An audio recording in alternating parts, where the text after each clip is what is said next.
Hai, welcome back to my YouTube channel. Selamat datang kembali di Waktuku Bercerita. Waktuku Bercerita kali ini aku mau menjawab pertanyaan salah satu. Jadi kemarin tuh ada yang mention aku di Instagram, nge-DM. Namanya Stefani. Sebelumnya semoga Stefani kamu melihat video ini ya. Aku jawab lewat video karena kemarin, jadi itu aku baru bangun tidur aku ngeliat DM. Jadi Instagram gue itu kalau misalnya dia nggak follow gue itu nggak dikunci sebenarnya. Jadi tapi kalau misalkan dia nggak follow gue terus dia nge DM, kalau nggak dikonfirmasi itu dia hanya akan muncul di kotak di sebelah kanan atas tuh ada yang namanya permintaan. Kalau nggak dikonfirmasi itu abis dibaca hilang gitu aja. Nah kebetulan kemarin si Stefani ini dia case-nya kayak gitu, karena gue baru bangun tidur, gue nggak nyadar, nggak gue konfirmasi, tapi gue sempat baca. Oke, jadi inti pertanyaannya sih gini, kalau gue nggak salah ingat ya. Mungkin nanti Stefani kalau misalkan kamu nonton video ini boleh tulis di kolom komentar lagi. Mohon maaf sebelumnya. Jadi intinya dia tuh bertanya, dia dari luar kota, dia pengen pindah ke Bali. Biaya yang dibutuhin itu untuk tinggal di Bali berapa, dan untuk dapat kerja di Bali itu kira-kira gimana, 1 bulan bisa nggak buat dapat kerja di Bali. Oke. Sebelumnya aku kayaknya udah pernah bikin video tentang berapa sih biaya hidup untuk tinggal di Bali, tapi aku lupa juga video yang mana ya, kalian nonton aja. Jadi untuk biaya hidup di Bali itu tergantung kalian itu mau punya lifestyle, gaya hidup yang seperti apa.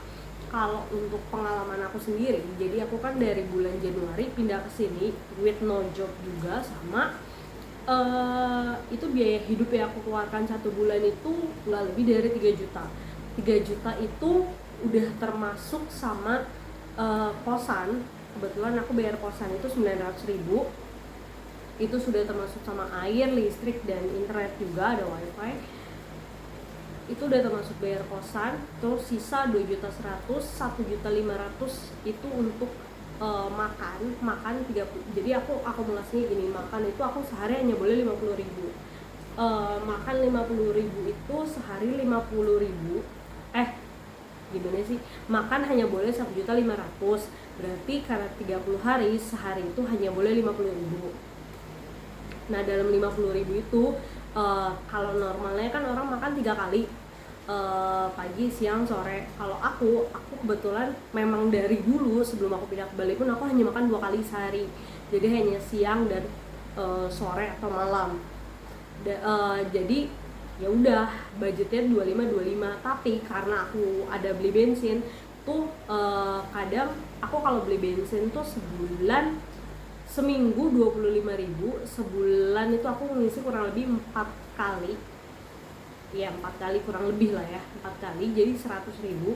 Nah antara aku ngambil dari yang budget makan harian atau dari sisa, tadi kan 2.100.000 sisanya, 2.100.000 dikurang 1.500.000 kan masih ada sisa 600. Jadi untuk uang bensin antara aku ngambil dari yang ngambil 100.000 dari yang sisa 600 tadi, atau dari uang makan harian itu yang harusnya aku makan 50.000 aku potong jadi 40.000 sehari. Nah jadi 10.000 itu aku sisihin buat bensin gitu. Cuma kalau ditanya cukup atau enggak, 50.000 kurang lebih sehari buat aku cukup, karena makanan di sini tuh harganya relatif murah. Contoh, kalian kalau mau makan nasi Padang itu 20.000 itu udah enak banget, itu udah pakai rendang. Terus sate ya kalau misalnya kalian non muslim, sate babi itu harganya juga cuma 20.000. Itu udah satenya 8, lontong 2. Itu, atau kayak nasi jinggo, itu nasi jinggo 5.000 sampai 6.000-an di sini harganya. Terus kalau mau yang lebih murah lagi, di sini tuh banyak warteg, kita bilangnya itu warteg Ibu Jawa. di Jawa mana, kayak pokoknya wah ibu Jawa gitu. Di sini tuh banyak banget. Harganya biasanya itu nggak lebih dari 15.000 biasanya gitu. Jadi terus pecel ayam biasanya 17.000. Jadi untuk makan 2 kali sehari itu cukup banget. Dengan misalkan 40 atau 50.000 sehari itu cukup banget. Tapi kalau emang kalian harus makannya rutin sehari itu 3 kali, ya mungkin kalian bisa budgetin 15.000 itu dapat apa? 15.000 itu yang tadi warteg bisa makan itu.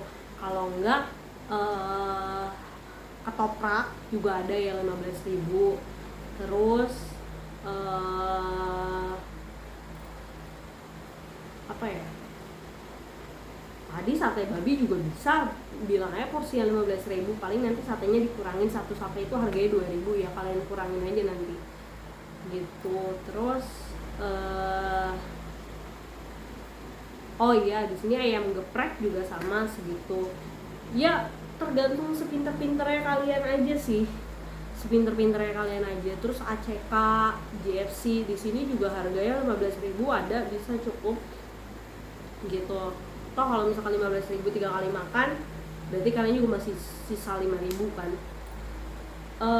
Terus nah itu buat makan, pokoknya nggak boleh diganggu gugat deh itu 1.500.000. Kalau aku ya kemarin 1.500.000 itu buat makan dalam 1 bulan, itu nggak bisa diganggu gugat. Nah sisanya yang 600.000 ini antara aku ambil 100 yang tadi buat beli bensin, atau bensin udah ngikut yang 1.500.000. Taruhlah bensin udah ngikut yang 1.500.000 ya, taruh.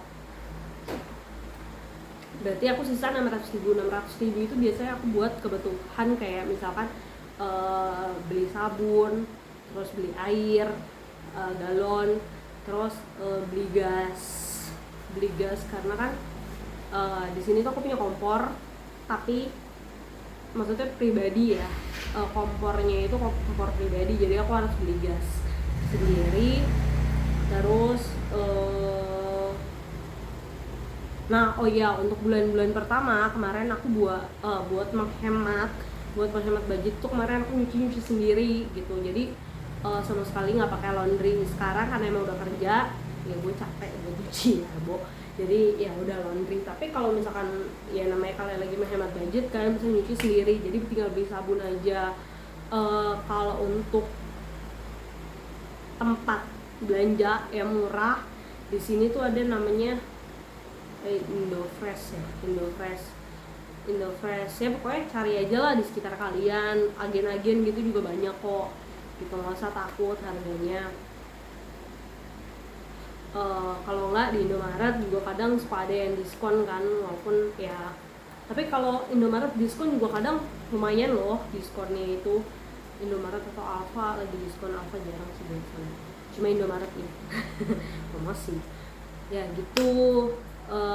Beli sabun ya, sisanya ya buat pegangan, kayak misalkan pengen jalan-jalan, terus pengen ke pantai juga. Di sini kalau masuk pantai paling cuma 2.000, 5.000, 10.000 itu udah paling mahal banget gitu. Jadi ya dari 600.000 itu cukup lah kan seminggu sekali itu. Kalau misalkan kalian mau seminggu sekali atau seminggu 2 kali atau seminggu 3 kali juga nggak apa-apa. Nah cuma yang jadi lebih PR adalah kalau kalian nggak punya kendaraan di sini, karena ya pertama kalian tentu budget akan lebih naik, karena kalau nggak pakai kendaraan, antara kalian mau jalan kaki pasti free, atau kalian naik bis itu sekali kalian naik 4.000. Sekalian misalkan kalian pergi ke Ubud, gue nggak tahu tarifnya itu sama atau nggak, harusnya sama ya. Jadi dia tuh kayak Trans Bali gitu, jadi dari Denpasar ke Ubud misalkan itu 4.000, bolak-balik 8.000. Nah kalau kali 4, kalau kalian sebulan kali 4 berapa? Kalau misalnya kalian setiap hari jalannya pakai bis kalian mau jalan pakai bis ya kali aja gitu berapa, budgetnya pasti jauh lebih mahal daripada kalau kalian naik motor. Mungkin cuma kalau misalkan dekat-dekat ya kalian masih bisa sih jalan kaki atau enggak. Nah kalau kalian mau naik Grab itu akan jauh lebih, Grab atau Gojek atau apalah yang online itu ya budgetnya akan jauh lebih mahal lagi gitu. Jadi ya itu tergantung kalian sendiri. Cuma kalau untuk jalan kaki juga ya hitung olahraga lah gitu, namanya lagi menghemat budget mah apa aja yang penting asal mau survive mah bisa lah. Asal mau hidup susah, bukan asal mau survive, asal mau hidup susah pasti bisa survive gitu. Itu yang pertama. Yang kedua dia nanya kasih tadi, oh iya, berapa lama untuk dapat kerjaan di Bali, apakah cukup waktu sebulan untuk nyari kerja di Bali? Nah, untuk nyari kerja di Bali itu tergantung daripada latar pendidikan kamu, tergantung daripada ekspektasi gaji kamu, tergantung daripada skill yang kamu punya, tergantung pekerjaan apa yang kamu pengen, tergantung kamu pengen kerja di mana. Nah itu semuanya tergantung. Kalau aku sendiri kemarin butuh waktu kurang lebih 1,5 bulan, hampir 2 bulan sih buat dapet kerja. Jadi aku pindah Januari, aku baru dapet kerja, baru masuk itu di Maret awal. Jadi aku sempat dikasih waktu 2 minggu untuk persiapan sebelum masuk. Jadi ya, kurang lebih buat nyarinya selama aku pindah di Bali itu 1,5 bulan untuk nyari kerjanya. 1,5 bulan itu bukan berarti aku langsung dapat interview kerja gitu, enggak, prosesnya juga panjang. Aku juga ada bikin short video, aku ngelamarnya udah puluhan, interview juga udah puluhan, nggak ngasih lamaran lah ratusan malah kayak gitu.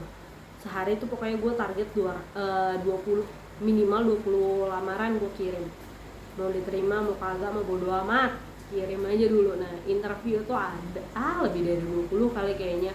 Setiap hari itu ada aja gue interview. Cuma yang keterima yaitu butuh waktu 1,5 bulan. Cuma ada teman gue yang dia 1 bulan udah dapat kerja, ada yang sampai 3 bulan nggak dapat kerja. Ya tergantung sih pokoknya seberapa rajinnya kamu nyari, seberapa bagusnya kamu dalam proses interview. Jadi aku nggak bisa matok apakah dalam sebulan kamu udah pasti dapat kerja atau belum. Tapi kalau lowongan pekerjaan di sini tuh banyak, apalagi kalau ya misalnya waiters, barista itu banyak banget. Karena di sini emang coffee shop tuh sabrek ya. Cuma balik lagi kadang ada orang yang gue nggak mau kerja jadi barista, atau gue nggak mau kerja jadi waiters, gue maunya di belakang meja, atau itu gaji kekecilan, gue nggak bisa survive nanti, gue maunya kerjanya yang ini. Nah itu kan tergantung dari pilihan masing-masing. Jadi ya gitu deh. Nah cuma basic skill yang gue saranin kalian punya kalau kalian mau pindah di Bali ya, itu bahasa Inggris sih. Itu basic skill banget, karena even you pegawai Indomaret pun, bukan memang gue mendiskreditkan pegawai Indomaret kan, even kalian misalkan penjaga toko lah, itu kalian diupayakan untuk bisa bahasa Inggris. Kenapa? Karena di sini banyak juga orang di perkampungan gini yang pembelinya atau tamunya itu bule gitu. Jadi iya sebisa mungkin minimal kalian bisa ngejawab apa yang ditanyain lah. Karena kan misalnya bule itu nanya, misalkan kalian kerja di Indomaret, ya udah gue contohin Indomaret lah. Contoh kalian kerja di Indomaret, nah terus di situ ada mesin ATM. Nah si bule ini ceritanya pengen narik ATM, tapi kan kadang ada beberapa kartu yang ditolak atau gimana, atau mesin ATM-nya rusak. Nah dia kadang suka nanya sama penjaganya, ini gimana ATM-nya, karena gue waktu itu pernah. Nah si penjaganya ini dia kagak ngerti di bule ngomong apa. Nah itu kan jadi susah ya. Jadi upayain ya kalau bisa sedikit-sedikit lah kalian bisa bahasa Inggris gitu. Itu basic skill banget sih untuk untuk di sini, dan banyak banget lowongan pekerjaan yang memang mengharuskan mensyaratkan pegawainya itu untuk bisa bahasa Inggris. Karena apalagi kalau kalian kerja di barista atau kerja di coffee shop, restoran itu, ini kan Bali kawasan wisata ya, memang ya banyak banget tamu mancanegara. Jadi mereka pasti juga ketika ingin memberikan pelayanan terbaik, mereka pengen ketika tamunya memesan itu pelayannya bisa melayani si tamu dengan baik gitu. Jadi dari resto atau dari coffee shopnya sendiri juga mengharuskan pegawainya itu bisa berkomunikasi dengan tamunya, bisa yang notabene adalah warga negara asing.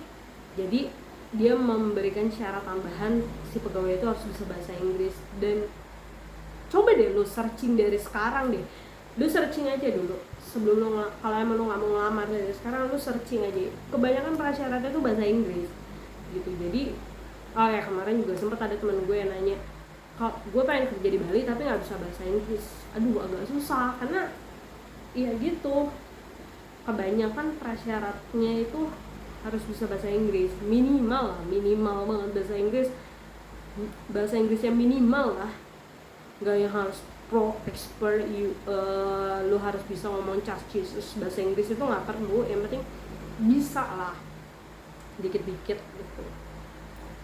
Kalau bisa fluent jauh lebih baik gitu, tapi kalau nggak ya minimal lu paham aja dikit gitu. Jadi apakah bisa sebulan dapat pekerjaan, tidak tahu, tergantung rezeki-rezekian hoki-hokian juga gitu. Tadi biaya hidup udah dijelasin, semua tergantung daripada diri kalian masing-masing. Cuma kalau kalian mau hidup hemat, 3 juta mungkin masih cukup, sangat cukup sih, sangat cukup.